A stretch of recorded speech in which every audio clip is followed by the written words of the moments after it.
How's it going? Hope your day is going swimmingly wherever you are right now. Welcome to the Don't Stifle Me podcast. My name is Jacob Stiefel, and I've got another fun conversation here for you. But before we get into it, just so you know, this podcast is listener funded, so you can be a part of it all, part of all the fun here. Plus, you get behind the scenes pictures, video, and more, and you can check that out at patreon.com/DSM podcast. And that's for as little as $1 or $3 a month. You can get access to perks that are only available to the supporters over there. And once again, that is patreon.com/DSM podcast. All right. Today's guest is Jay Tooke, my favorite of all the Canadian drummers. I've been friends with Jay for several years. We've played shows together. He played drums on my CD, The Memphis Sessions. But for the last year and a half or so, he's been the drummer for a band called the Steelwoods. They're fantastic. He's fantastic, and the tacos that we ate were very fantastic. So without any further ado, here is my taco and coffee-fueled conversation with Jay Tooke. Pick it up from piano.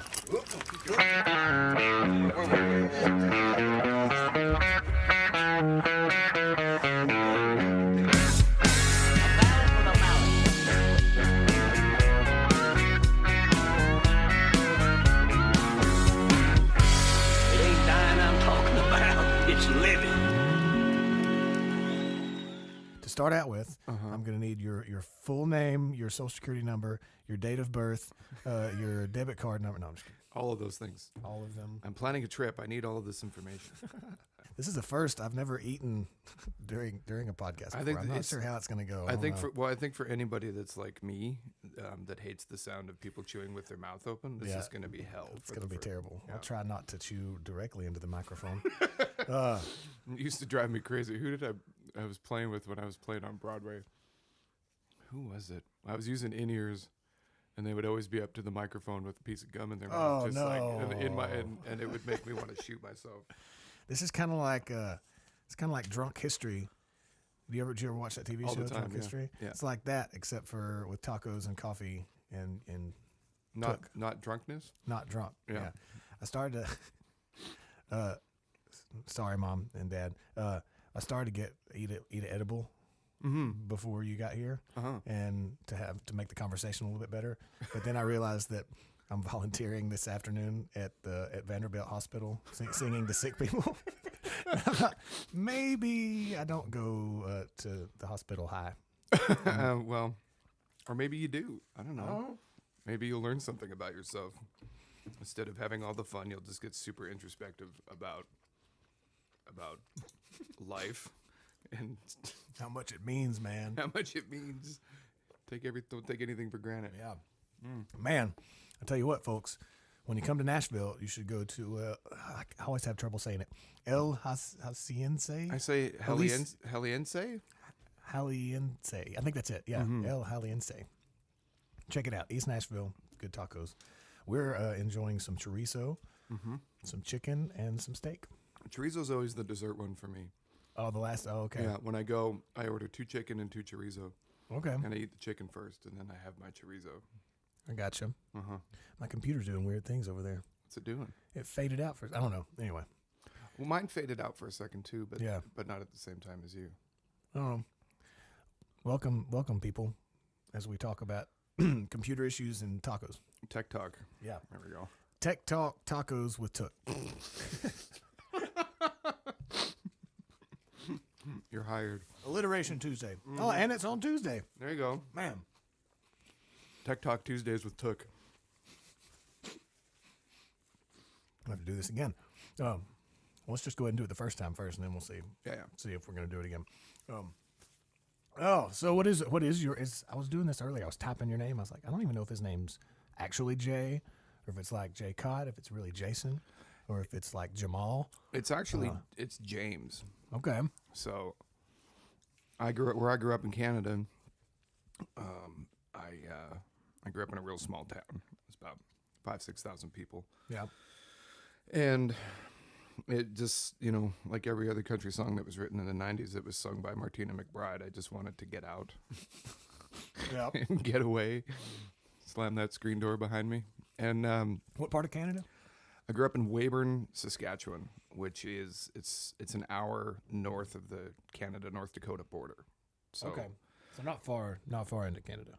no, No, okay. no. But the whole country lives within like 4 hours of the border, basically, because everything north of there okay. is pretty uninhabitable. But Gotcha. so yeah, James. And I moved to Winnipeg, Manitoba, which is it's a city in a different province, 6 hours east of there. And I moved there because it's a big music town. It's sort of, if you took everything great about Nashville and Austin as far as the arts community is concerned, and like the level of musicianship that's up there, I went there because you could go and you could work as a musician and make really good money. How old were you when you moved there? I was 19, and When did you start playing music? I mean, I started playing drums when I was about 9. Okay. But I mean, we always had a piano in the house, and I would just plunk away. And I got the primer little kid piano books when I was a kid. Oh yeah. Just to try and like figure stuff out, and But that was always like me. I was always drawn to music, and that was the thing. So it's as long as I can remember, there's been something musical going on. So I moved to Winnipeg because there was I met my dad for the first time when I was 18, and he was a guitar player. Were your parents just never together? Were you adopted or what? No, my parents never married. Okay. And but my dad's just like Chet Atkins level, next level, freak show, amazing guitar player. Awesome.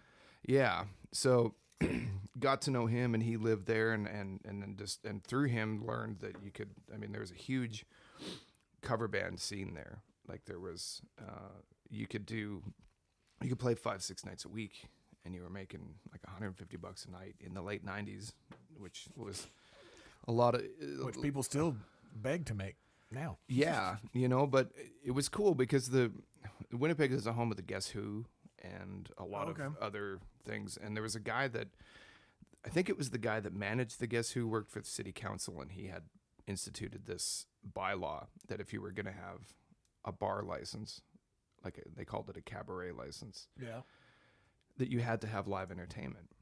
So every nightclub in the city, and there was a ton of them, they had to have. They had, in order to serve alcohol, they had to have. Oh, that's nice. Yeah. That's convenient for the musicians. Yeah, it was cool. And that started in the 50s. So, I mean, it was like that forever. And it was great because all of the players there were really great. There was this scene of cover bands, and like one was like the hard rock band, and they were amazing. Like it wasn't just, we kind of know the song, like we have the tone from the record. We know all the parts from the record. We sound as close to the record as humanly possible. Oh, it's a novel idea. Yeah, right? So, which is pretty incredible. So I moved up into that scene, and I played up there and really cut my teeth there for a long time. And it was great. Like I had my ass handed to me all the time, like daily. Like I remember.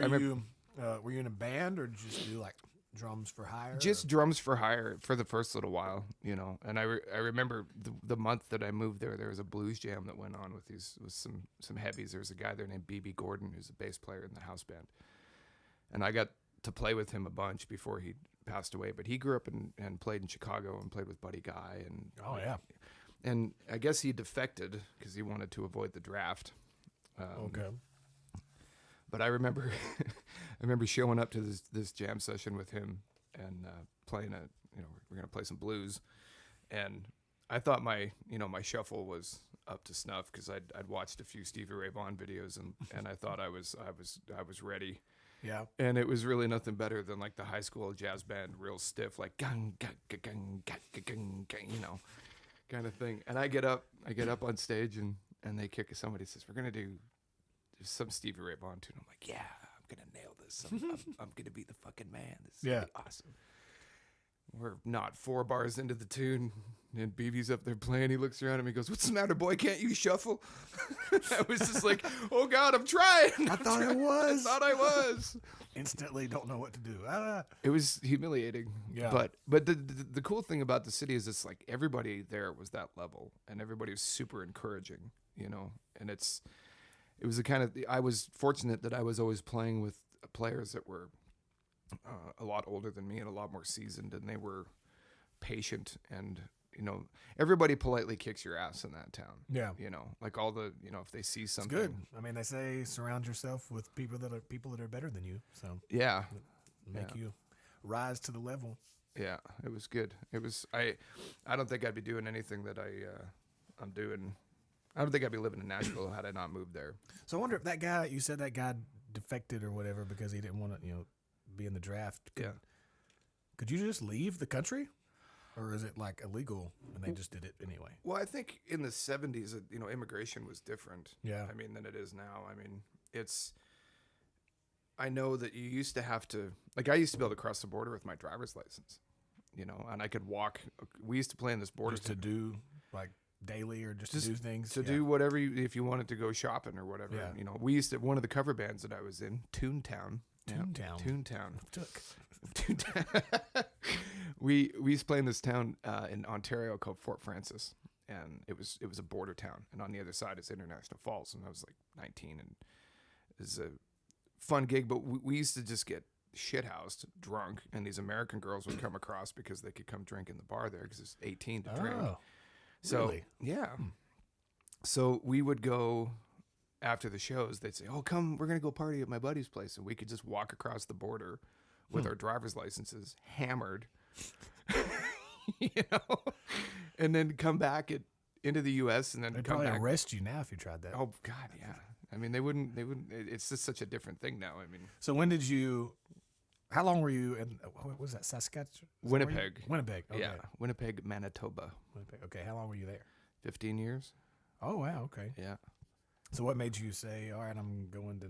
Did you go to Nashville? Did you come here from there? Yeah. Yeah. What brought that on? Well, it was really just one of those things that, like, once I got into the scene of what was really going on in country music, and like with, really figuring out that what I wanted to do was be a session guy and be a producer and work in that world and an engineer and all that kind of stuff. It was like Nashville was where all the best guys. Had you gotten into all that stuff up there? Oh yeah, I did that up pretty much the whole time I lived in Winnipeg. Okay. In some shape or form, but it was just that thing of like all the best guys were here. All the records that I was trying to emulate, whether it was as a player or in whatever capacity, were being made here.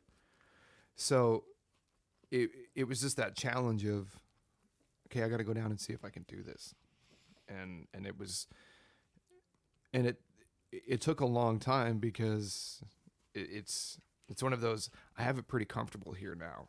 I've got some great gigs. I get to play with some well-known Canadian artists, and I get to tour, and I get to go out and, I'm starting to check off these things off the bucket list. It's like when I was there, I got to do my first arena tour, and it was like my first tour on a tour bus, and like all of that kind of thing. And Yeah.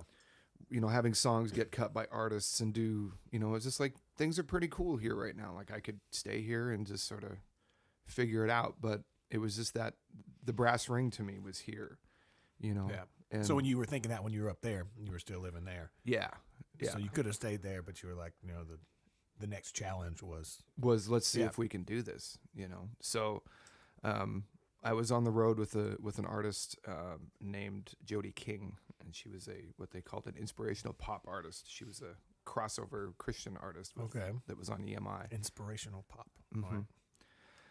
And toured with her for a long time and got to go to Asia with her and do a bunch of stuff. And then we did a tour with the band, a big Christian band from the States, and their singer freaked out over her because she's great. I mean, she's an amazing singer, great songwriter. She's the total package. She's got a lot of charisma on stage, and she's great. So they ended up signing a deal with Word Records, and through them, I had the necessary immigration paperwork that I could stay in the U.S. for longer than 6 months at a time. I could, and that's how that all started.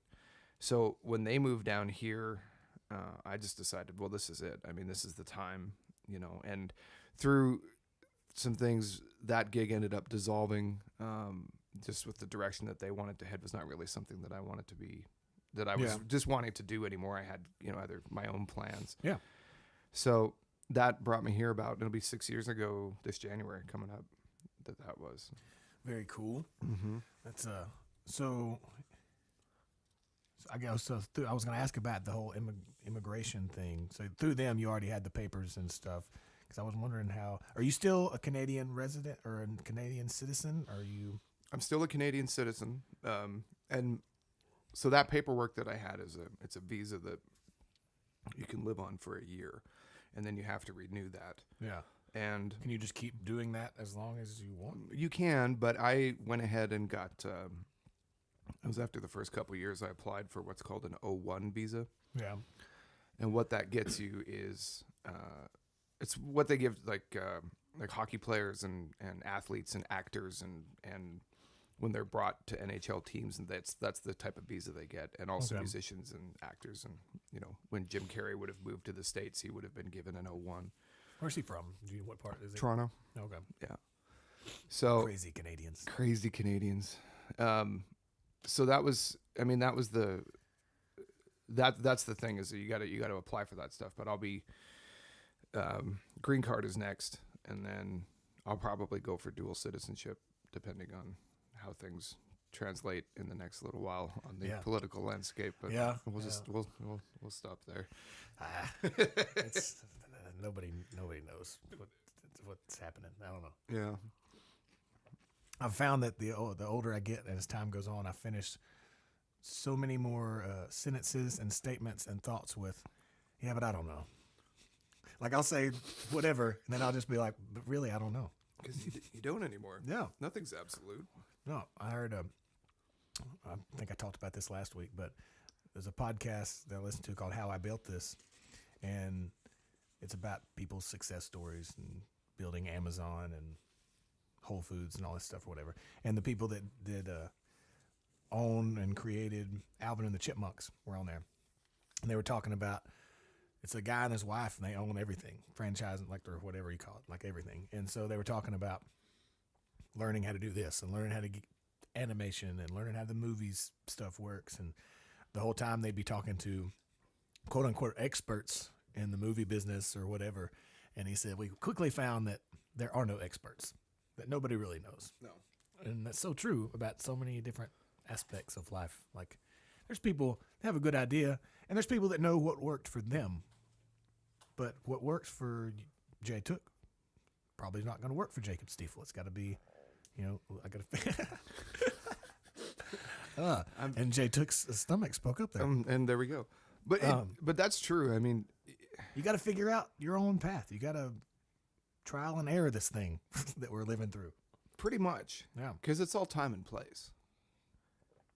You gotta work hard and be nice, people. Well, that too. I love that sign that you have every time that I've been here and I see Yeah. that. Work hard and be nice to people. Like Yeah, that's man.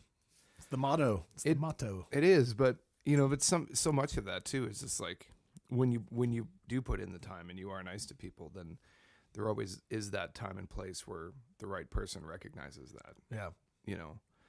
I mean, because you can't. The artists that I'm working with a lot, like, and they'll ask me questions about like, how do I get here and how do I do this, and it's like I can tell them, hey, listen, like this is over the next year, you should probably try and accomplish these 3 things, Right. or accomplish some of these goals or a majority of these goals, and this will get you into a position with your career where you have a little bit more leverage in these other aspects and that kind of thing. But Yeah. that doesn't always mean anything. Some of the most talented people that I know can do all of those things, and I just sit there and watch them flounder, and it's Yeah, for sure. It's, there's, like you said, there's bullet points or whatever that you can kind of go toward those things. And hopefully, I think the point is not necessarily just to accomplish those things, but while you're working toward that is when other things start to happen, as long as you're working toward. There's a comic book artist or writer or whatever named Neil Gaiman, I think is his name, or something like that. Mm-hmm. And it's an awesome speech that he gave at a commencement for some like School of the Arts or something. And I've watched it numerous times. I want to go back and watch it again. But he talks in that about when you're chasing something you're passionate about or a goal in life. He said, picture it like picture it like a mountain that you're walking toward. And along the path, you'll come to a lot of decisions and options and whatever, and just constantly thinking, okay, which option is going to get me closer toward that mountain, and just keep walking that way. He said, you might not end up on that mountain, because along the way toward this mountain, you might see another one over there, but like, hey, I like the way that one looks a little bit better. Mm-hmm. And then you start moving toward that way. And that really struck me, because that's how so many people's lives turn out, because you start off thinking, I'm going to do this. And then as you get toward that, you're like, well, that's not exactly what I was thinking. As you learn about yourself more, I feel like your goals change and your life changes. Well, and using that same analogy, like, I mean, it could be that there's this path that you choose down on the side of the mountain actually just takes you straight to that other place.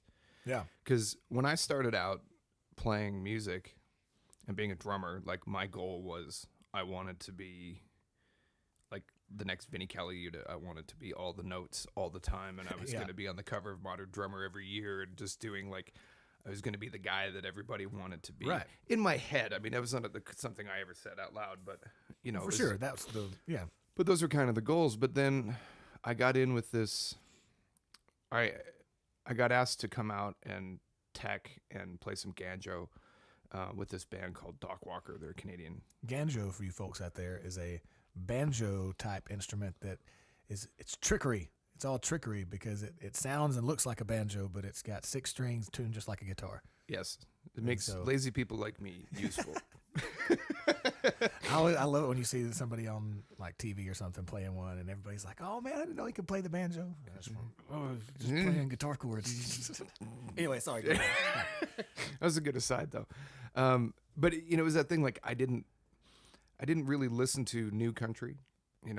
I grew up with Alabama and stuff my mom listened to, the Sweethearts of the Rodeo and the Judds, and just stuff that Garth Brooks and all that kind of thing. But I get this band with, they were friends of mine, but with this country band. And then suddenly I was the guy that worked in country music, that was this drummer and did things. And I didn't know nothing. Like, we went out with Dierks Bentley it was 2007. We were going to do 6 weeks on the road with Dierks. I didn't know who he was. He was pretty huge at that time. Huge. I mean, he's big. He's still big, but I mean, like, that was what was I thinking, and like that was like we were playing arenas. And funny that Eric Church was opening for us. That's how long ago it was. Like, he wow, okay. He got up and did a 30 before y'all, before us. Yeah, but it was that thing where it was just like, saying like, your path, you never know. Like, it was just, I was in my head I was gonna go be this thing, and then I was writing new country songs. I was producing new country artists. Yeah. I was playing on country records, and it was that. I think that's kind of where it started, that I'm going to go to Nashville, because I was listening to drummers like Chris McHugh and Rich Redmond and what's his name, Nick Buda and like all the big session guys here, and going like, man, those guys are amazing. And then hearing stories from people that work with them that like, there's no pro tooling, there's no nothing, there's no anything. And it's just like, I want to be able to do that. Yeah. I don't want to play all these notes anymore. I want to go boom, whack, repeat really, really awesomely. Pocket. Yeah. So, So it's just that thing of like, you don't ever know where your path is going to go. Cause now I'm living in Nashville, and I get to play in this band that I met because I was playing with you. Yeah, it's just like Joe Walsh said in the Eagles documentary. When you're going through it, it seems like just random events bumping from thing to thing, and then when you look back, it looks like a well-crafted novel. Really, it does. Yeah, it's weird. It's crazy. When did you start tinkering with like producing and recording and engineering and all the techie stuff? I got probably when I think I was about 15 or 16. I know I was in grade 9, which is how you say ninth grade in Canada. Oh yeah, grade 9. I was in grade 9. Did you do that all the way through, like grade 4, grade 10, grade 12?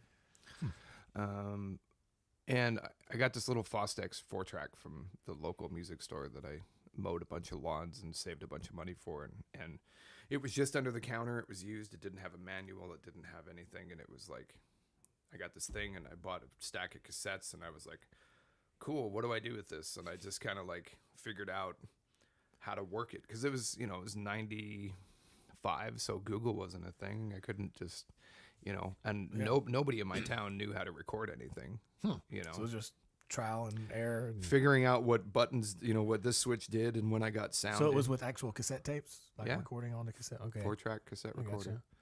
How many tapes did you screw up before you figured out how to? Oh, a lot. Yeah, I learned real quick that you know, before undo was, Yeah. it's Yeah, like, there's you no- recorded too far. Oh shit, what are we gonna do? But I did that, and then you know I would record myself. I got a hold of some cheap mics. I would.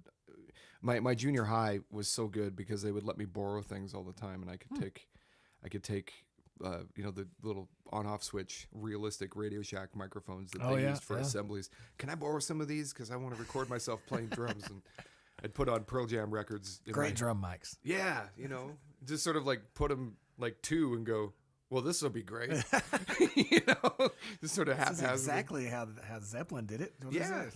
I didn't even know that, but it was that thing of, you know, I'd play along to Pearl Jam records and listen to myself playing drums on stuff. And then when I moved to Winnipeg, I got in with a guy by the name of Paul James and I kind of interned with and just bugged him enough. He would just let me hang around him and do stuff. And he worked at Compass Point Studios in the Bahamas where they cut Back in Black and Oh yeah. a bunch of stuff. And just, you know, he gave me the same kind of training that he got, which was just shit and abuse and make coffee and wind these cables, and you winded that cable wrong, and why are you such an idiot? Oh yeah, and by the way, just do this, and you know, not it to be a jerk, but like, you know, he was Watch and learn. Don't speak unless you're spoken to. exactly, you know, Yeah. that sort of thing. And then just started doing it on my own and figuring it out, and was in bands, and we would record stuff kind of on our own and tried to mix stuff. And then it was about 10, when that been?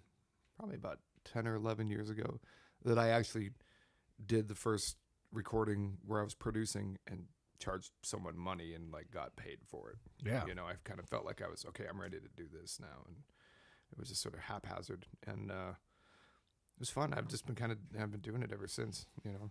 You're always, the thing with that is you're never an expert, you know. You're always, I feel like you should. People should feel like that about everything that they do. yeah. Like you should constantly be learning and figuring new things out and new ways to do it, because especially with technology now, there's every time you turn around, there's a easier, faster, more intricate way to do something or like. Something, and I'm kind of going in reverse. Like I wanted to learn how to make big, you know, huge sounding pop records. Like Mutt Lange to me is the pinnacle of, like, if you're gonna make a rock record or a pop record of any kind, like, Yeah. he is the master at that. And that's what I was learning how to sort of putting all my effort into, and then, you know, getting here. And it was actually when we were in Memphis doing your record, Yeah. that getting to work with Matt and just sitting back and watching him go, Oh yeah.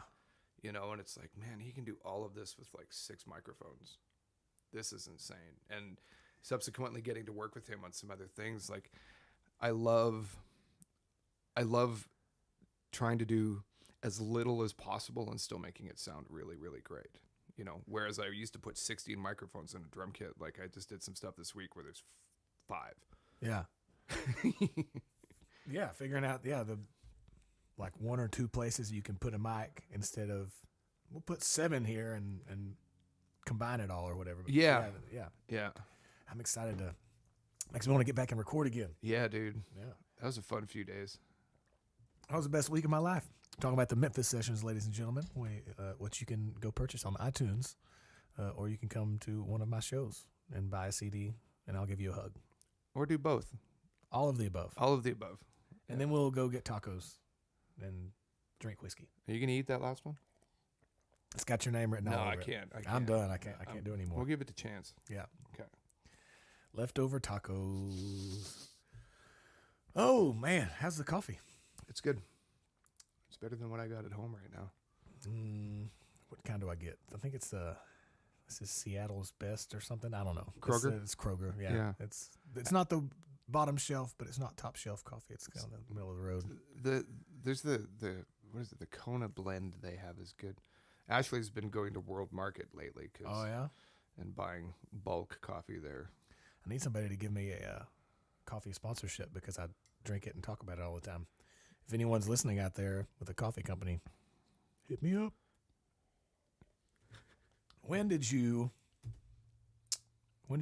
you said the Steelwoods thing started after, or from playing with me? Did you? Yeah, because when we went to the Shoals Yeah. to do that show Yeah. with them, with us. Oh, do they have a different drummer at that Elton was playing drums on Oh, that. yeah. Okay.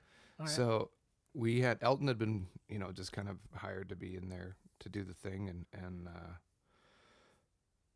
Wes come up to me after and was like, hey, we got a couple shows Elton can't do. And do you want to come in and do them? And I was like, hell yeah. And it was cool because I'd done some shows with Rowdy before that. Yeah.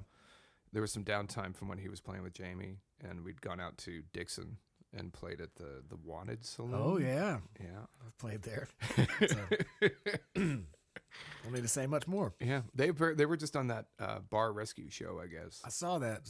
My buddy JD that owns, I guess he still owns it. I don't know. I don't really know. Anyway, I can't speak to any of that. Yeah, somebody posted something on Facebook saying something about come out to support the TV or show or whatever. Anyway. Yeah. So that was, I played at the, I guess we did a show at Mercy. Maybe was Billy Block alive last year? When did he pass away? I don't remember. No, it wasn't him. It was, whatever. So that was like, it was that show. And then I think it was a basement show. And then I just kind of never left. Yeah. And that's just been a crazy ride. Stanton on bass. He's been with y'all about that long, right? That was last summer for me. Cott was on for a little while. Yeah, and then he took the Brant Cobb gig. Yeah. And then so we were looking at Johnny came on January this year. And okay. It was when we started the Blackberry Smoke tour. Yeah. And it was pretty apparent pretty quickly that like that was the lineup. Yeah. Like, it was that was the guy, I love all four of you. Like I love playing with music with you. I love playing music and watching Johnny Stanton on bass. Just Johnny being Johnny. Oh yeah. Flipping the hair around. We call him Johnny Danger, the handsome stranger. That's great. I love that guy. He knows everything about anything. He is the biggest encyclopedia of music, especially like the blues. Yeah. He will just come out and we'll be talking about something on the bus and he's going on and then he'll just be like, he'll rattle off some lyric in his Johnny voice, like, ha, ha, ha, ha, ha. Yeah. And we, yeah. And everybody just looks at him like, what the fuck are you talking about? And he's like, oh, you remember this thing, like this B-side by this guy that was almost signed by this label but didn't, and just like shit that you would never. Yeah, nobody knows that. Johnny. Nobody knows this at all. Like it's impressive. Like they just look to him sometimes. Like, you ever heard of this? Oh yeah, that was blah blah blah blah blah. Like, he knows who played mandolin on certain dates probably at the Opry in the 50s. Like, he's just like, it's crazy how much shit he knows about music. Huh.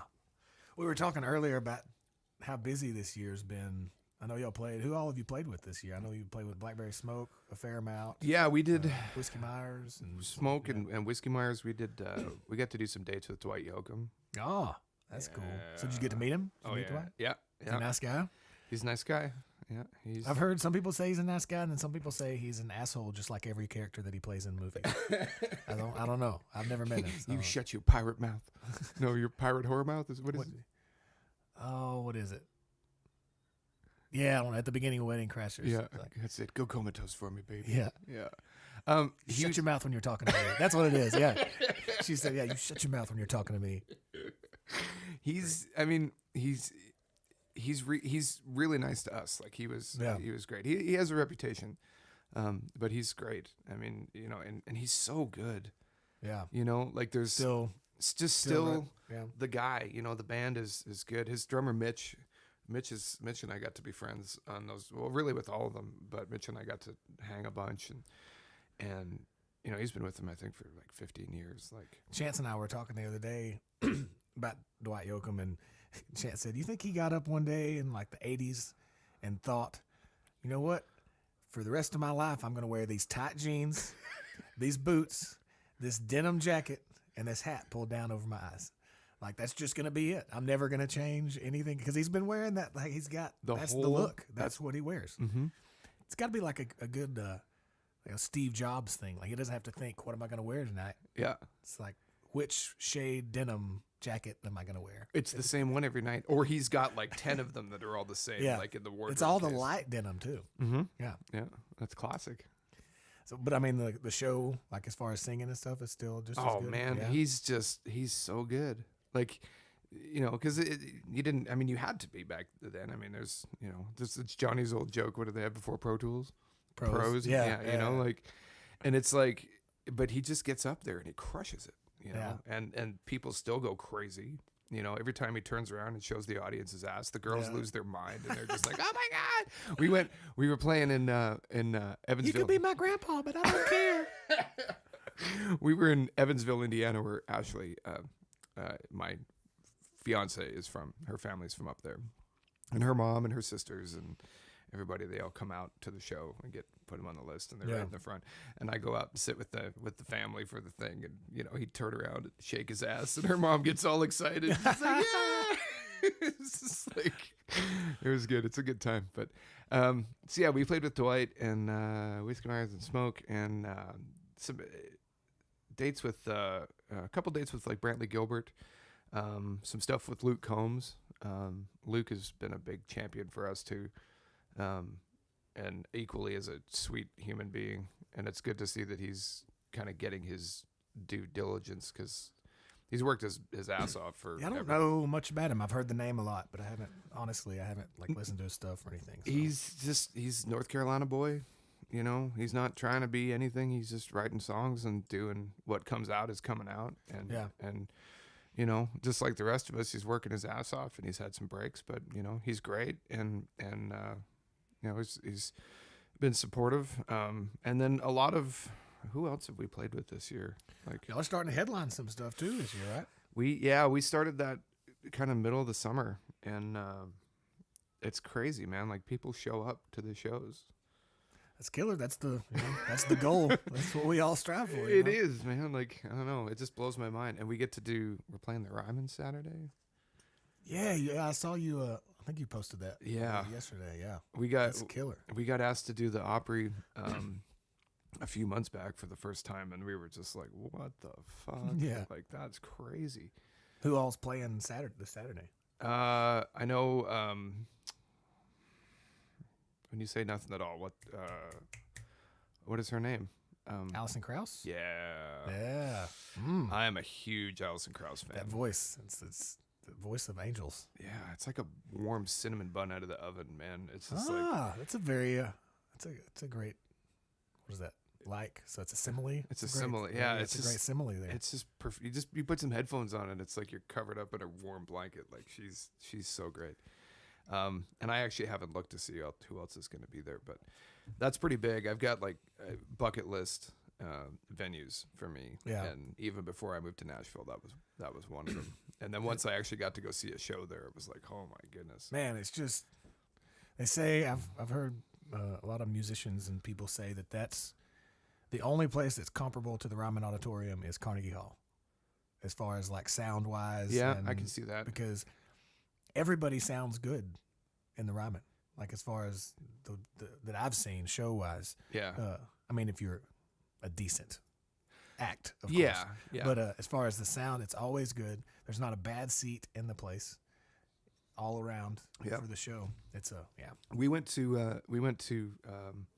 Brian Setzer Christmas. Oh yeah. This is our second year now, and as long as he's doing it, that will be our Christmas tradition Very to nice. do. And it's like we had better seats this year than we did last year, but like right in the middle. It sounded like they put the record on and just turned it up really loud. Like, it was amazing. We went a few years ago. It was right when Sturgill's Metamodern album was out, and like it was starting to blow up. But he was still like he opened for Jason Isbell there, like I think it was 3 years ago. I think, and Chance and I were sitting around the house, and we just thought. I said, I'd like to go to that show. And he said, why don't you put up a post, see if we can find some tickets. So I just put up a random Facebook post and said, hey, I'd really like to go to this show. Does anybody have any tickets? And a friend of a friend messaged me and said, hey, my husband and I can't go. Would you want to buy our tickets? I was like, sure. Yeah. $25 each. We went and met her husband in a parking lot. and bought the tickets, $25 each, went in, and we didn't know where they were. We didn't even look at the tickets. We were like, all right, got tickets, we're going. Yeah. Front row center, like the very front pew row. Really? In the middle, yeah. It's my first time I saw Isabel or Sturgill, and it was one of, if not the best show I've ever seen. That's crazy. It was so good. That's so crazy. Sturgill at that point live was just like, he didn't have the horn section or anything. It was just him, guitar player, drums, and bass. Yeah. And it was, I feel like y'all, the Steelwoods and Sturgill, I think would be a great show, because he was, at least at that time, it was just bluegrass and psychedelic heavy metal or something. And it was all like together, and there was no flashy stuff on stage. It was just the four musicians and their instruments. And it was just one of the best shows I've ever seen. Yeah, he's nuts. I haven't seen him live yet, but like I remember watching him when he was on SNL a few months back. Yeah. And he came out and was just like this guy's fucking possessed. Like he comes out and he's got this look of determination. Yeah, absolutely. Like, you know what? Like, fuck you. Here we come. Like it or not, this is how it's gonna be. Yeah. And he's not trying to win anybody over or anything. He's just, this is my music and the art that I make, and I'm going to do it to the best of my ability. And if you like it, awesome. Yeah. If you don't, I don't care. He yeah, basically, you know, like, and he made a real statement, like, you know, like at the end of that thing, he just took his guitar and slammed it on the stage as hard as he could, and then just stood there triumphantly, like he just, you know, like he just taken down an elephant or something. Like he was just like, yeah. I gotta go look that up. It's so great, and I love it because it's like, it's that kind of old punk rock mentality. Yeah. You know, do you listen to Henry Rollins at all, or do you ever? I mean, I know a little bit about him. I've never listened to his music that much. You should. There's two things you should get, and anybody that's in a band and tours, get a copy of. He wrote a book called "Get in the Van." Okay. And it's about, he was the lead singer of Black Flag, punk band, and it's basically, some of it's pretty dark, like where he's sitting in the shed in his backyard in his house in LA and like writing this really dark, like. He's an interesting cat, and I've heard him on some podcasts and heard about like what he does in his life, and but anyway, go ahead. Yeah, So, he's some of it's pretty dark, but a lot of it is just like tour stories, and it's like, if you think that, you know, anything that you've been through, I mean, punk rock in the late 70s, early 80s, like in through all of that shit. I mean, those guys were working. Yeah. And they were getting, you know, they just stories about going over to Europe and they're doing playing shows, and because they're an American band, nobody wants to see them. There's people throwing broken bottles and like spitting on them, and like guys like pissing in cups and throwing them on stage. Like just the craziest shit you've ever heard. And it's a great read, but like, you know, Hank's got this thing. He's so like, when you get on stage, it doesn't matter. Like, you're there to go. If you got people that have never heard you, you're kind of there to go to war, and you got to leave every ounce of everything that you have. Yeah. You know, so you got to leave a piece of your soul and a whole bunch of sweat and a little bit of blood, because if you haven't done that, you haven't done your job. I like that. Yeah. You know, and I that's something that I've always subscribed to, and it's just like, if you're gonna get up there, it doesn't matter what you're doing. If you're playing in a corner at a coffee shop, like, sing your ass off as hard as you can. And if you're just wherever you are, just bleed a little bit. And if you haven't exerted yourself to the point that you can hardly move anymore, like, you're not doing it right. Yeah. You know, when I used to play downtown all the time, like, you know, those like 4.5 hour shifts with no breaks, you know, like we've both done countless times. I remember at the end of some of those shows on Friday and Saturday night, I would just, because it was, at that time I was mostly playing at Big Shots, and there was like a stairwell in the back. Yeah. And after those shows, sometimes I would just go back and just have to lay down in the stairwell for a good 20, 30 minutes. Yeah. People would walk back and be like, you okay? It's like, yeah, I'm just fucking exhausted. Yeah. I just bounced around stage trying not to fall down and entertain people for 4.5 hours. Like, give me a minute to recover. That was the hardest thing about moving here, is like when you was learning how to play a 4-hour shift. It's crazy. Nobody should do that. Yeah. Ever. There should never be a 4.5 hour show of any kind where you get no breaks. Unless you're Dave Grohl. Because, well, they play like 3.5 hours. And Prince used to do that. I saw Prince once, and he played for 3.5 hours, and then had a venue, another like hall rented in town, and they went and played an after show for like another 3 hours, which is. Well, but Prince isn't a human being. Yeah, I mean, right. he's from another planet. But I mean, that was, it was like me trying to bring in that mentality of like always sweat and kill yourself on stage. Like coming to Nashville, like I did the first shift I ever played on Broadway, I did a double, and I did not pace myself. And Yeah. I thought I was. And the thing is, and it's such a different, because I see what you're saying, but with like Dave Grohl and Prince and people that are playing shows where everybody is there to see you and hear your music, they'll ride with you through the roller coasters of the slower tempo and the up tempo or whatever. But when you're playing for a bunch of drunk tourists that don't know or care who you are, it's like you're constantly having to grab attention. Yeah. Listen. You know, we're gonna play 2 minutes of this song, and we're gonna go into another song because you're not paying attention. Yeah. We're gonna, and that's, I don't know. I don't really miss it. Me neither. Yeah. You gotta. I think it's okay to do. I don't regret doing it, but It's kind of a Nashville rite of passage, though. I mean, unless you move here and you're, like some hotshot LA session dude that's on a gazillion records out there. I mean, everybody else that's coming here, nobody cares what you did before you got here. Nobody, you have to go in and you gotta put that time in.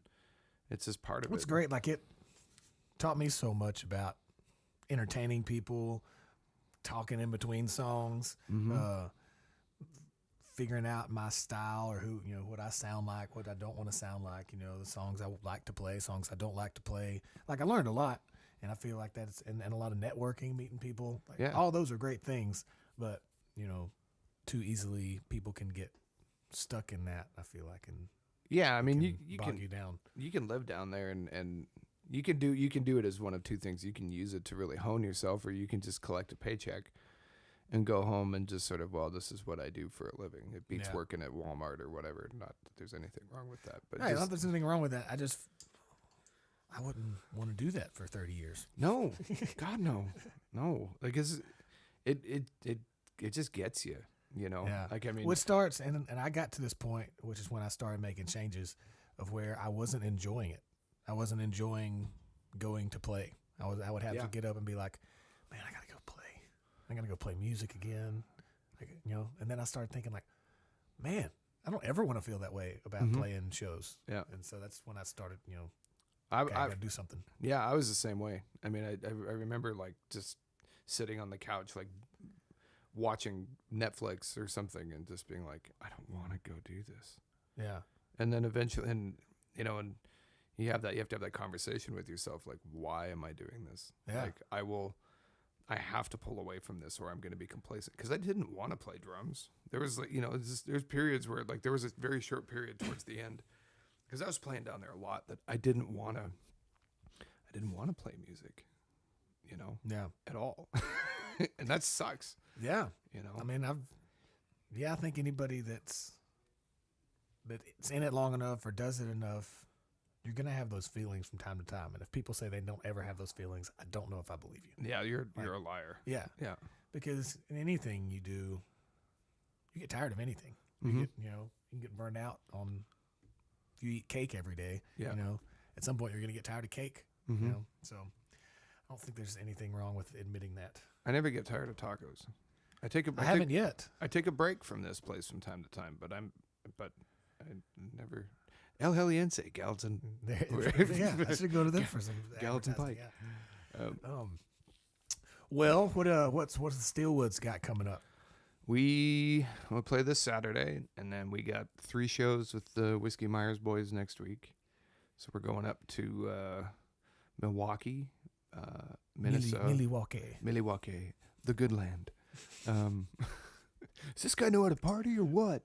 And we go to Milwaukee, Minneapolis, and then we're playing in Sioux Falls, South Dakota.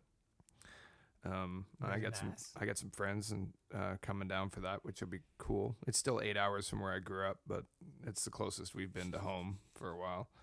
And then we come home, and it's just sort of like relax and get through Christmas, and then we're playing the Cox Theater in Macon, Georgia, with Brent Cobb. Oh, that'll be awesome. When's that? New Year's Eve? New Year's Eve. Ah, That's a killer show right there. Oh, I'm stoked about it. Brent and Rowdy have been kind of going back and forth, and we're doing so that we're gonna play up till midnight and do the rah rah rah kind of thing. And actually, I'm not gonna give it away. Well, and then something. Yeah, it's gonna be really cool. That involves both bands. So Very cool. Playing. Well, if you're in is that Macon? Is that where you said it was? Macon, Georgia. Yeah. If you're in the greater Macon, Georgia area, you should definitely go get that. Are they sold out yet? I don't know. Tickets? I don't know. Check it out. Steelwoods, Brent Cobb. That'll be a killer show. If you could go back to Jay Tooke at 18, 19 years old and give yourself some advice, what would you tell yourself? Man. You know, I think I maybe would have moved down here a little sooner. Yeah. Yeah, I think I would have stopped being afraid of the idea of failure as far as being a musician in the United States, where you sort of, you see the great brass ring of things outside of being a musician in Canada, because you're limited by a lot of things up there. And it's weird how, not to sound unpatriotic of America, but it's weird to me how we're like just the peak. Like in other countries, you can be successful in those countries, but to really make it, you come to America. And if you're successful in America, that's for some reason so much better than being successful in Canada. Well, it's more sustainable here. Yeah. I mean, if you're going to be a solo artist, if you're going to tour the entire country and hit every market and crush it, you can do it in 7 weeks, and that's it. And then So if you're doing a record and you're gonna work that cycle, like you're gonna tour it in the wintertime, and then you're gonna let radio do its thing, and then you're gonna go do the festival circuit in the summertime, and then you're gonna have the record ready for next year, because you've kind of hit all the markets already. Yeah. Whereas here, we can go out on the road and tour inside of a 5-hour radius of Nashville, and if you did it properly, you could be out on the road for 2 weeks doing that. Yeah, for sure. And play just about every night and do those kinds of things. So I think that would have been it. Like, it was just that, get out a little sooner. Don't be afraid to do it, because I think that I could have been able to come back and or come down here and maybe do something different. Not that, I don't regret not ever doing that. I'm very happy with where I am in my life, but I think I've always wondered what that would have been like had I moved down here instead of to Winnipeg. Yeah. Don't be afraid of failure, kids. Yeah, that's the rule. Yeah. You learn things about yourself when you fail. Mm-hmm. Well, what's the old website for the Steelwoods? It's thesteelwoods.com or the Steelwoods. We just try and emphasize the. Yeah, the. Yeah. On all the social medias and everything. Yep. Is it at Steelwoods or at the Steelwoods? It's at the Steel. I should know these things. He's pulling out his phone. What about yours? If somebody wanted to follow Senior Tooke, I am on Instagram at LeftTooke. So LeftTooke. Gotcha. That was a nickname given to me on a tour, like Left. Okay, I got you. Yeah. So dumb. So dumb. Yeah, it's at the Steelwoods on Instagram. At the Steelwoods on the Instagrams. Check us out. Hit us up on Facebook and follow us. Like the show. They're fantastic. If you're a musician, they're so good it'll make you mad. Yeah. It's one of the people I go see and I just get pissed. Like, makes me want to go home and practice, but also kind of quit. Hey, do you know what is orange and sounds like a parrot? No. A carrot. Thank you, ladies and gentlemen. Thank you for listening. Jay, thanks so much for coming in, man. Thanks for having me, It was good talking. It was good tacos, good coffee. Yeah. It's going to be a beautiful day. Yes, sir. Thanks, man.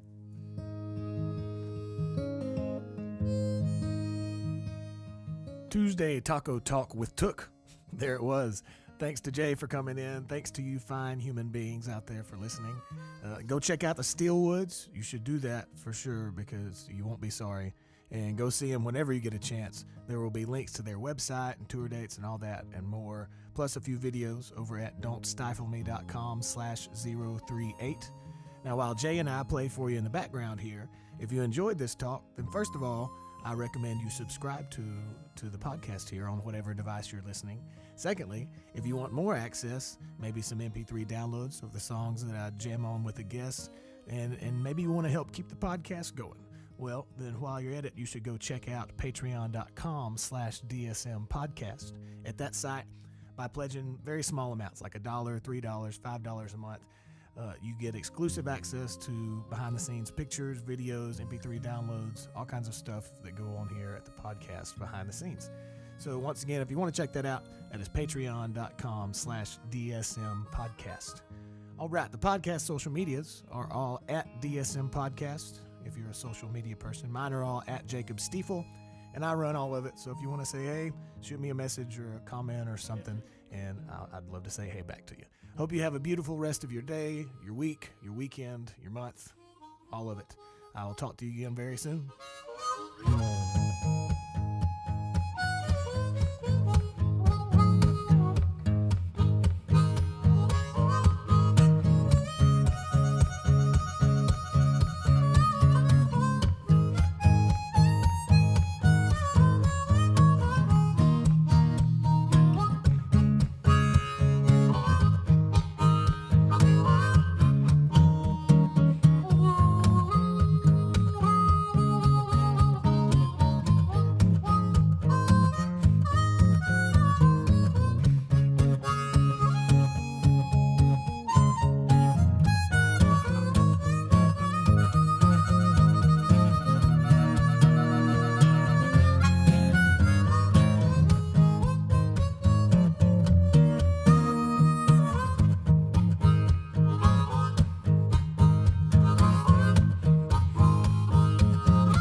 Yeah, man.